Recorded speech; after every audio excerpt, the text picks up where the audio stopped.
press, you will note that it's a standard H-frame press with a 6-ton jack and all stainless steel contact surfaces for the herb. This is the inner perforated pan. This is the outer pan with the spout and the tube. This is the pressing cloth. To make a long story short, you press a tincture by first inserting the tube into a mason jar so that you can collect your tincture. Next, you got your pressing cloth, put it inside the perforated pan, which is inside the outer pan, like that. Then you take your tincture.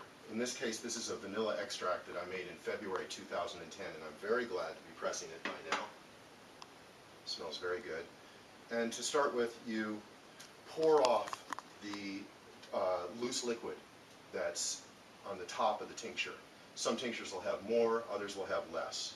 You can also use this for pressing herbal oils as well as tinctures. Pouring off from the top is known as decanting, so we're going to decant. So there we are, we're pouring off the loose liquid.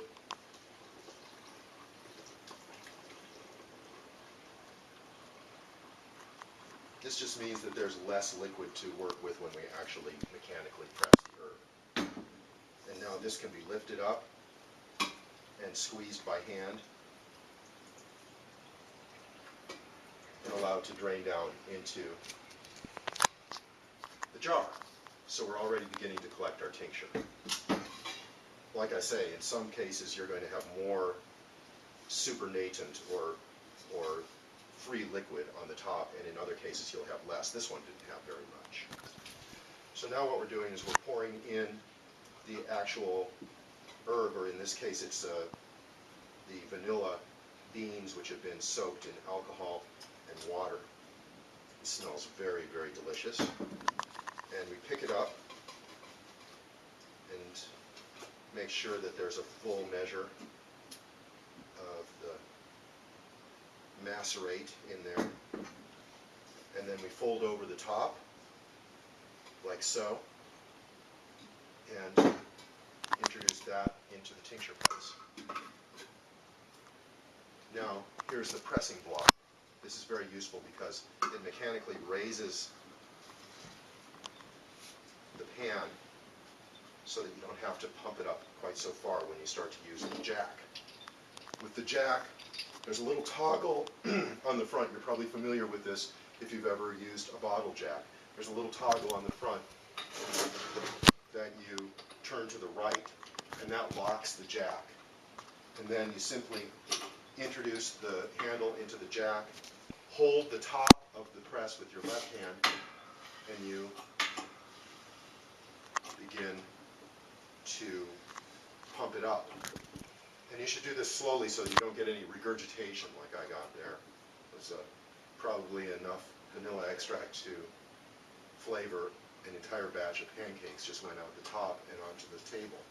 But normally if you press nice and slowly like this, and you don't exceed the capacity of the bag to allow the liquid through, then you're going to get a good pressing out. And you see this is exerting a great deal of pressure on the mark, which is the dry portion of the extract, in this case the vanilla beans. And I'm pausing a little bit in between the pressing because you need to give it time to release its liquid. But as you can see, it's already doing a great deal. We're getting a lot of extract already coming out. And if you have a mucilaginous herb, then it's going to press more slowly. Herbal oils will press more slowly. And a dry herb like a golden seal tincture is going to press much faster because the solid portions of the herb just aren't really holding on to very much liquid. Pressed out the majority of the liquid from the mark, and I'm going to show you how to repack. So we let down the press.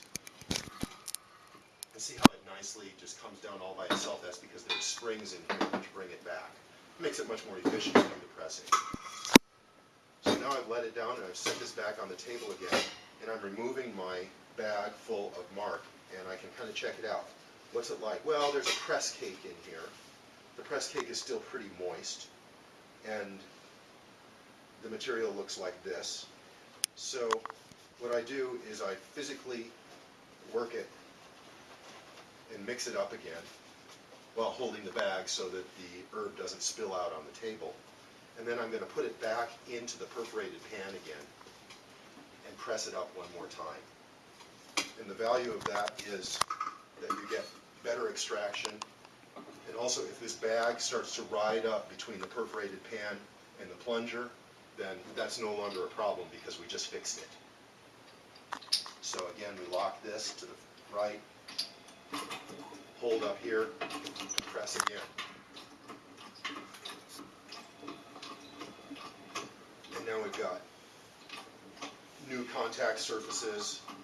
The bag is completely down underneath the plunger, so the bag isn't getting wrecked by riding up. And we're pressing out the last bits of the tincture, which is really what vanilla extract is a tincture of vanilla beans. And we're getting a lot more. Every time that I lift that like so, I'm getting a couple of ounces of extract. And this last pressing is also the strongest of the herb. In other words, when you first begin to press, you get a slightly weaker extract, and when you put it under greater pressure, then you get a stronger extract. So that's one of the values of using a tincture press like this. Okay, well that's pretty much it. I'm going to allow this to drain for a little while longer, then I'll bring it down, compost the mark, and allow my tincture to settle overnight, and then pass it through a few layers of cheesecloth to make sure that there are no pieces of vanilla beans left in there, and I'll have a finished extract of vanilla. That's it.